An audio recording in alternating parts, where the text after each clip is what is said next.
अस्सलाम वालेकुम। आज मैं आप लोगों के साथ शेयर करूंगी बीफ पुलाव की रेसिपी। तो चलिए शुरू करते हैं। मैंने प्रेशर कुकर ले लिया है क्योंकि बीफ को गलने में काफ़ी टाइम लग जाता है और मैंने बड़े पीस भी लिए हैं बीफ के, तो इस तरह से इजीली गल जाएगा। प्रेशर कुकर में तकरीबन आधा किलो गोश्त है ये। आप चाहे तो मटन भी ले सकते हैं। इसे डाल देंगे हम प्रेशर में।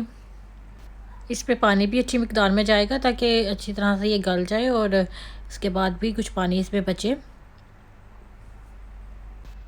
अब इसमें डालेंगे 1 अदद प्याज और लहसुन को भी अच्छी तरह से वॉश किया है मैंने और प्याज को भी धो लिया है, छीलना नहीं ने। अब इसमें साबुत मसाले डाल देंगे।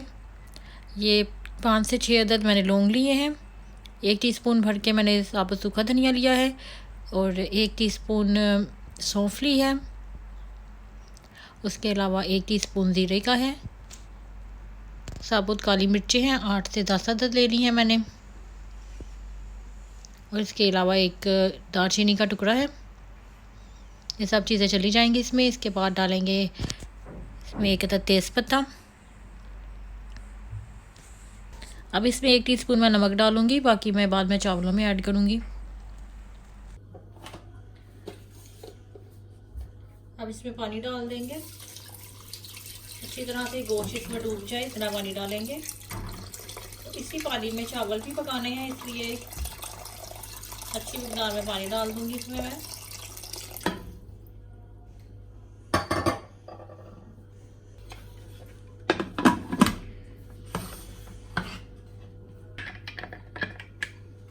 गोश्त को गलने में तकरीबन 15 से 20 मिनट लग जाते हैं विसल बोलने के बाद, लेकिन गोश्त की क्वालिटी पे भी ये डिपेंड करता है।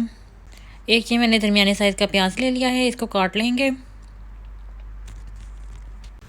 और अब इसमें ऑयल डालना है। मैं थोड़ा सा कम ऑयल यूज़ करती हूँ इसलिए मैं कम डाल रही हूँ। आप 1.5 गिलास चावल के हिसाब से डाल सकते हैं जितना आप यूज़ करते हैं। ये देखिए प्याज काट लिए हैं। अब इनको ऑयल में डाल के लाइट ब्राउन कर लेंगे।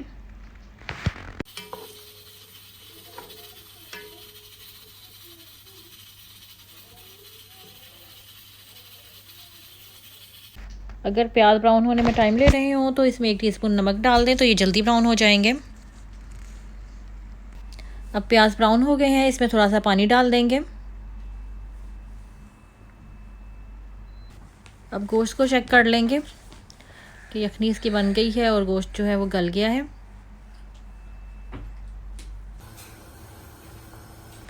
अब इसमें से प्याज और लहसुन को निकाल लेंगे। इसके अलावा तेज़पत्ता भी इसमें से निकाल दूंगी।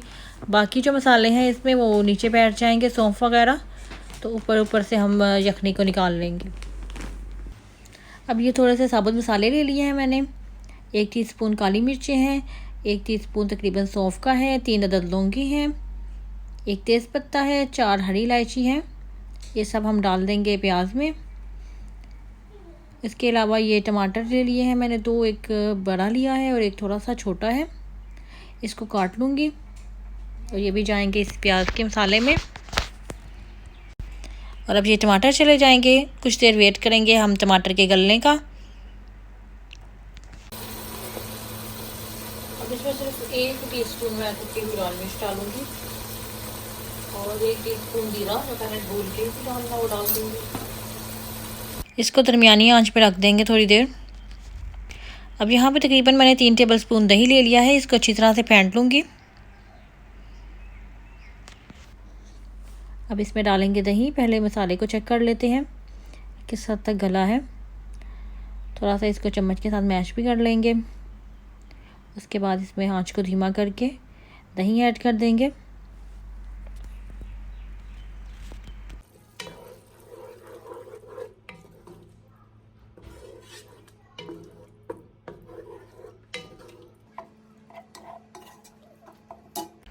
ये इसमें 4 अदद हरी मिर्ची मैं डाल रही हूँ, आप चाहें तो ज़्यादा भी डाल सकते हैं।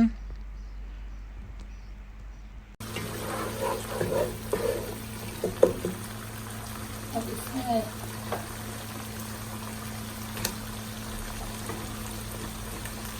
हम गोश्त डाल देंगे।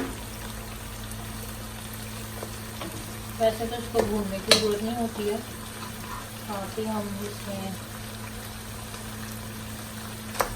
जो यखनी है वो डाल सकते हैं। लहसुन हल्का सा थोड़ा भूनना चाहें तो भून भी सकते हैं, तो उसको भूनने की कोई ज़रूरत नहीं है। इसकी जो रेसिपी है वो यखनी वाले गोश्त की है।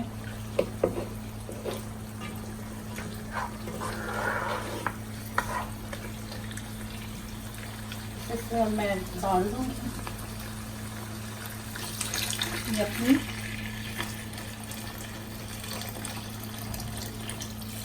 जो नीचे बैठी रहेंगी मसाले वो मैंने नहीं डाले। और इसको बस हम नमक चेक कर लेंगे, उसके अलावा इसको फिर ढक देंगे, उबाल आने तक इसे पका लेंगे। फिर इसमें चावल डालेंगे हम।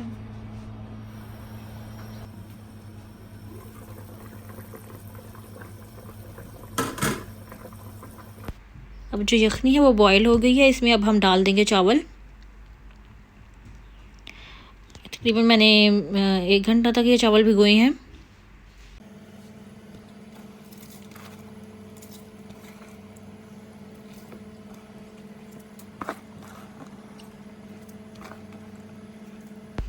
ये देख लीजिए, थोड़ा सा पानी चावलों के ऊपर रहेगा, तो इतने में ये चावल अच्छी तरह से गल जाएंगे। इसको ढक देंगे। ये दरमियानी आंच पे रख के मैंने चावलों को ढका था, और अब इसको बिल्कुल दम की आंच कर देंगे और ढक्कन को अच्छी तरह से कवर कर देंगे अब दम देने के लिए। ये देखिए, चावलों को दम अच्छी तरह से लग गया है। उसके अलावा जो गोश्त है वो भी बहुत अच्छी तरह से गल चुका है। उम्मीद करती हूँ आप लोगों को ये रेसिपी पसंद आएगी, ज़रूर आप ही ट्राई कीजिएगा। अब मैं आप लोगों से इंशाल्लाह मिलूँगी नेक्स्ट वीडियो में। तब तक के लिए अल्लाह हाफिज़।